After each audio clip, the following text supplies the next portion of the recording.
Episode 219 of the Read to Lead podcast is sponsored in part by Self-Publishing School. For free training on how to self-publish your book in as little as 90 days and get a copy of my friend Chandler Bolt's book published, simply visit readtoleadpodcast.com/published.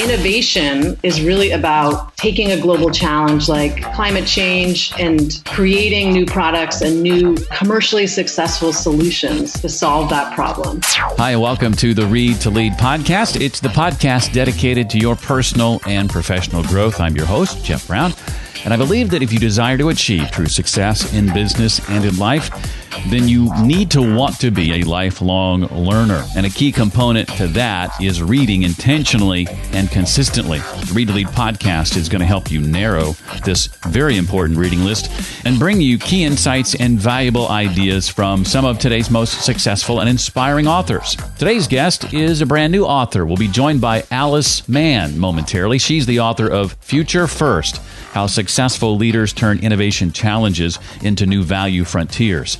I'll be asking Alice to share about some of the world's toughest innovation challenges moving forward and how your company can play a role in helping solve them, how to change your mindset to think more like a future-first leader, ways that successful companies are building future-first thinking into their culture and DNA, and much, much more. Alice's book is a practical guide for any business leader who wants to build, expand, or reinvent their company by finding new value in global challenges. Now, through real-life business examples, she lays out how to identify and adopt the future-first leadership mindset and business capabilities required to achieve lasting and integrated performance results. Alice argues that successful partnerships and alliances among big global companies and small mission-driven ones can reshape the global ecosystems of apparel, food, and energy and remake the future of our world. Like Alice, you've probably thought about writing a book at some point in your life. Maybe you've had people tell you you should write a book. Maybe you've even already started writing that book, or you have the entire thing in your head. You just haven't been able to get it down on paper. The fact is, writing a book is hard, right? And writing a book that actually makes money and gets read by real people, not just your friends and your family, is nearly impossible if you don't have a proven system in place that you can follow. Now, I mentioned my friend Chandler Bolt a moment ago. He's been on the show a couple of times. He's the founder of Self-Publishing School, which is an online education company dedicated to one thing: helping people like yourself get your book idea out of your head and onto paper as quickly as possible, and then getting your published book into the hands of as many readers as possible. And here's the exciting part. Chandler is hosting free training where he'll show you the exact process to follow to go from blank page to published author in as little as 90 days, and the exact book launch blueprint to follow to launch your book to $10,000 and beyond and earn monthly royalties month after month. Now, if you have ever thought about writing a book, whether it's an extra income stream or to generate leads for your business or to share a story you've wanted to tell, you owe it to yourself to sign up for this training, and it's completely free. You can register by going to this link, readtoleadpodcast.com/published. That's readtoleadpodcast.com/published. Oh, and when you register for the training, guess what? You get a free copy of Chandler's best-selling book, Published. It's a book with over 500 reviews on Amazon and normally sells for $15. If nothing else, I can't imagine why you would do this, but if nothing else, register for the training so that you can get the book for free. But do yourself a favor and attend the webinar too. Again, to sign up for it right now and get that free book headed to your door, readtoleadpodcast.com/published. Alice Mann advises senior executives on how to build their leadership teams and design their organizations to achieve their mission and strategy. And she's consulted with and coached scores of leaders of global Fortune 500 companies, preeminent nonprofits, and social enterprises to inspire and deliver strong performance results. She is former vice president at J.P. Morgan Chase, where she led large post-merger reorganization efforts. That's a mouthful. She holds a Ph.D. and M.A. in social and organizational psychology from Columbia University and a B.A. in history from Reed College. And she also taught a graduate course called Leading People at Columbia University. Alice's new book is called Future First: How Successful Leaders Turn Innovation Challenges into New Value Frontiers. I'm excited to have her here. Alice, welcome officially to the Read to Lead podcast. Thank you. Great to be here. Well, I know that publishing a book has been a lifelong dream, and this one was, I think, 3 years in the making, if I'm not mistaken. So I wanted to begin our conversation by saying congratulations. Thank you. How does it feel to finally get it out into the world? Well, it's a lot like having your first child, so you don't know what you're putting out into the world until it's actually out there. But it's a real journey, as you said, and from interviews to writing to publishing, each of those are very different steps. Yeah, and has the response been, I assume, favorable thus far? Yeah, it's been great, and I've been in a lot of good conversations like this one coming out of the book. Awesome. Well, I thought we'd start by giving some context and having you define what is Future First exactly. So let me start with an example, and it's one that people know well, so that's why I want to use it, and that's Elon Musk's transformation of the automobile industry through electric cars. Now he's moving into energy and finding ways of storing sustainable solar power and that sort of thing, which has, again, the promise to transform the industry of sustainable energy because battery storage is one of the barriers right now to driving costs down. So that, to me, is future first leadership. And we need more Teslas in our economy so that it's not so much of a singular example. And what I mean by that is the innovation that Tesla has done is really about taking a global challenge like climate change and creating new products and new commercially successful solutions to solve that problem, not just out of a moral imperative, but in a way that is attractive and appealing to consumers, taking something like an electric car and starting in the luxury market and then driving the costs down so that it becomes more and more accessible and using that as a way to innovate the technology behind it along the way. To that, talk about this issue that you address, Alice, in the very first chapter, that is these external costs often created by a company's activities and how those costs go unnoticed from an accounting perspective and how companies can begin to bring these externalities back inside. Right. So Tesla is an example of future first because they've looked out ahead.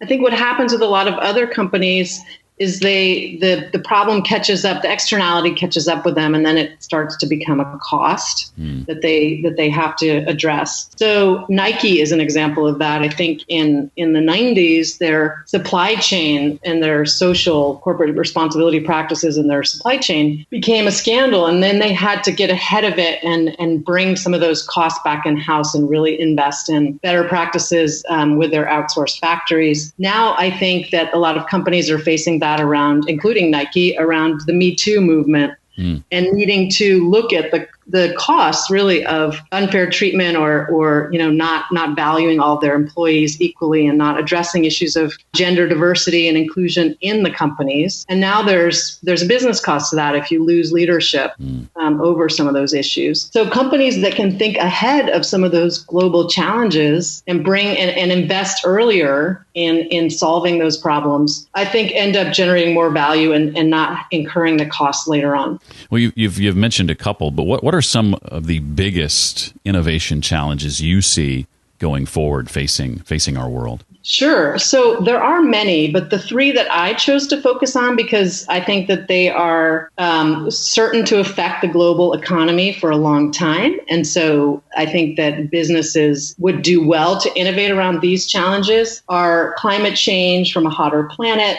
I think the private sector is going to see more and more both pressure, but also opportunity to accelerate solutions in clean energy, manufacturing, and transportation. I think that growing resource scarcity in water, land, and other natural resources will challenge particular industries like apparel and agriculture to come up with new materials and different means of production. And then one that's really at the forefront, I think, in the media today is social dynamism, which is really having a much more globalized workforce, having people of different nations of origin and gender and race and age working together on teams. And how can leaders really get ahead of the challenges there and build really dynamic, inclusive workforces? Shed some light, if you would, Alice, on what you talk about. I think it's in chapter 4, just static mindset type thinking more broadly, but more specifically, as an example, things like presentism. You've hinted at this a little bit, but how can organizations attempt to overcome challenges in thinking like presentism? Right. Yeah. So presentism, the way that I define it, it's not about mindfulness or kind of being in the moment. That's a great thing, and we all need more of that. It's more about being really very caught up in the way that your company drives value today. And of course, we want to preserve, and companies want to preserve their core revenue streams, but innovate, either 5 years out from that core revenue stream or 15 or 20 years out to, what's going to be happening in your industry and how will it be disrupted down the line. What I'm saying is that when leaders get trapped in preserving their current core products and services, they're trapped in the present, and they're not challenging themselves or taking the risks to really think far out into the future. How can leaders begin to transition themselves and their organizations to a future first mindset? You address some very specific steps that leaders can take in the book. I talk in the book both about mindset, so the mindset of individual leaders, and then also how, as a leader, you take that mindset and drive it into the organization and make it part of the capabilities of your organization and part of the business practices. So those are two different things. The mindset, around overcoming presentism or really embracing some of these global challenges as innovation opportunities instead of being scared and stepping back and letting other people solve the problems. Some leaders just will lean into them and see them as exciting challenges, but also risks that they need to manage for and think ahead about. But in terms of really driving those into business practices, my background is in organization design. So it's really about creating common leadership practices, particularly around treating people equally, treating people fairly. I believe you get a lot more from your teams when you're able to do that. And when you're able to let the best ideas win, you get more innovation. Leaders who are able to be really participatory are able to get more out of working with diverse teams. So to that, you talk about diverse teams. What does it mean to have a future-first strategy as it relates to talent? What are some examples of companies you've seen doing a good job of that? Or is there still just a lot of work to be done everywhere in that regard?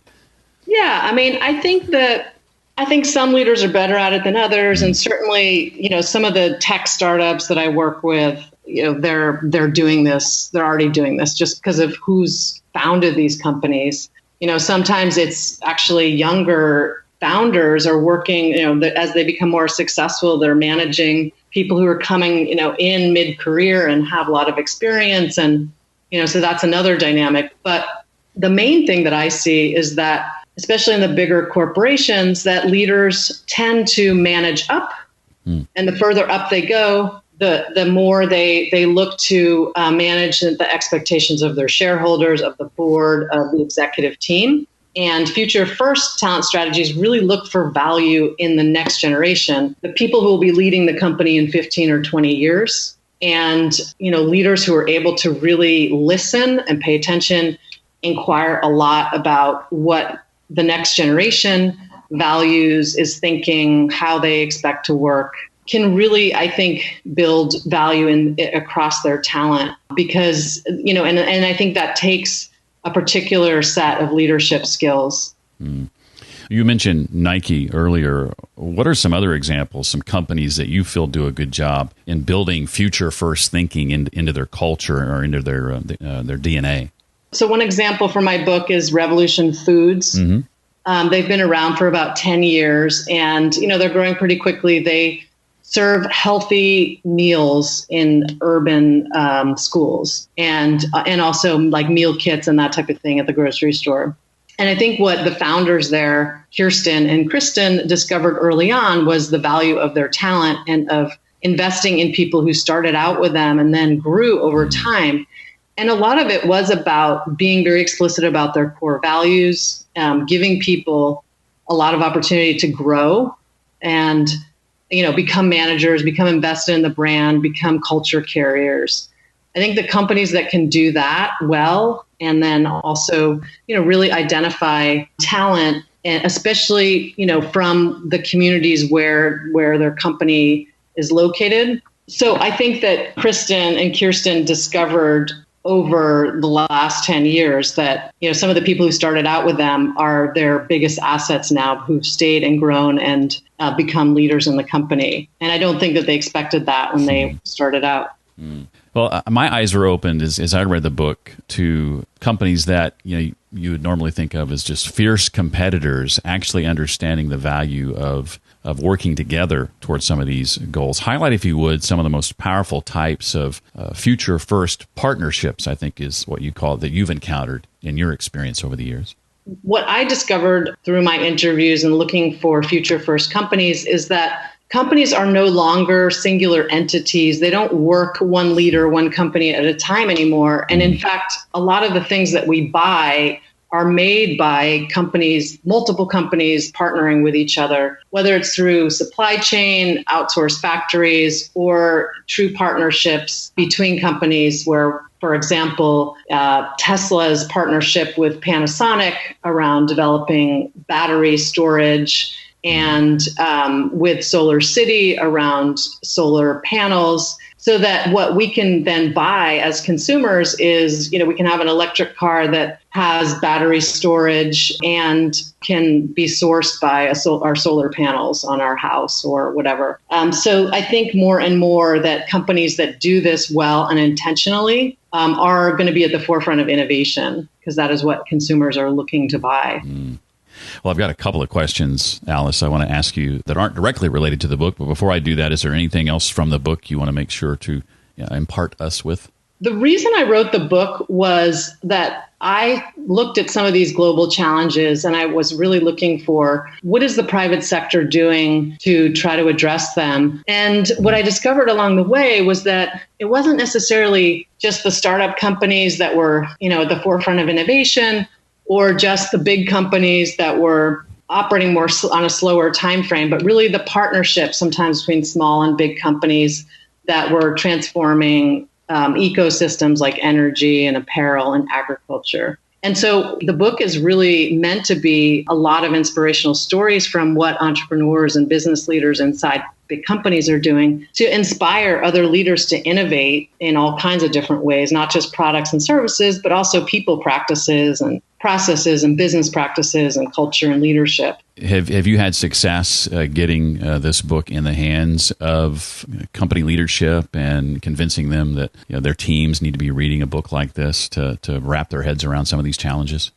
Yes. And I do think that the entry point for a lot of, CEOs, even of very big companies now, is they're really thinking 20 years out in a lot of cases, and they're trying to understand what's going to disrupt their industry in terms of technology, in terms of other sorts of innovation, in terms of resources and people. And so I think this book speaks to them in terms of how do you build teams within your companies and the capabilities within your companies to be able to do that and look 20 years out on an ongoing basis and know when the next important innovation is coming down the pike and you need to respond to it.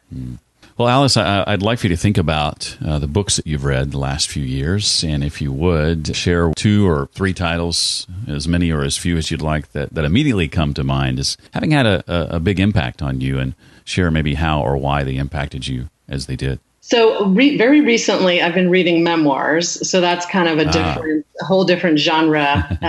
But over the last couple years, and particularly around writing the book and getting it published, there was a book that I read called Life in Code by Ellen Ullman, which is very interesting. She was back in the 70s, really part of some of the early teams that worked on the infrastructure of our current internet. And she was one of the few women in that world. And so she has a lot of really interesting cultural insights and insights about the people that have really created kind of the infrastructure that we rely on now, and sort of how some of their values are coded into the systems that we use. And then a couple of classics, which always, sometimes those have the greatest impact when you read them at the right time. Right. So I went back and read The Fire Next Time by James Baldwin last summer. And I was just struck by how relevant it still is in terms of some of the polarized thinking in our current culture and society. and, how much we demonize the other and people who think differently than us, and how we've sort of, through the media and social media and, what sells stories, we've gotten pushed into more extreme views and partial views. And so a lot of my book is about integrative thinking and how can you solve global challenges, but also be commercially successful. And, to this day, I work with startups that are trying to achieve a mission, but they forget that innovation isn't necessarily everything, that they have to be really good at executing, and they have to have really disciplined processes and all these kind of less sexy parts of running a business. Mm-hmm. I realized in the introduction, I talked about much of what you've done in the past, but I didn't mention what you're currently doing. Share, if you would, a bit about that and what you and your team are excited about going forward. So I do a range of leadership development and coaching and assessment, and that tends to be more with some of the growing dynamic startup companies, sometimes in the tech space. And I love working with them because they've taken really great ideas that usually are about solving some sort of problem, whether it's in healthcare or medicine or communications. And so, those are really dynamic teams to work with their leadership. And then I also work with really big companies on their organization design. And those companies are often really interesting as well because they are thinking long-term, because they have to, whether it's, biotech, manufacturing, they have to understand how their industry is changing and how they need to respond and adapt. And they know that, and it's not easy to do when you're a big company, but they do understand kind of the importance of designing organizations that are capable of looking further out and adapting to what's coming down the pike.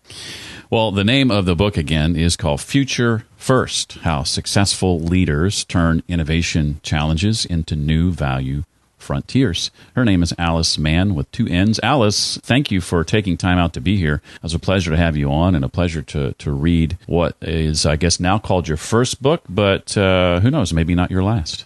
I hope not. Thank you very much for having me. For a number of ways you can connect with Alice, just check out the show notes page I've created just for this episode.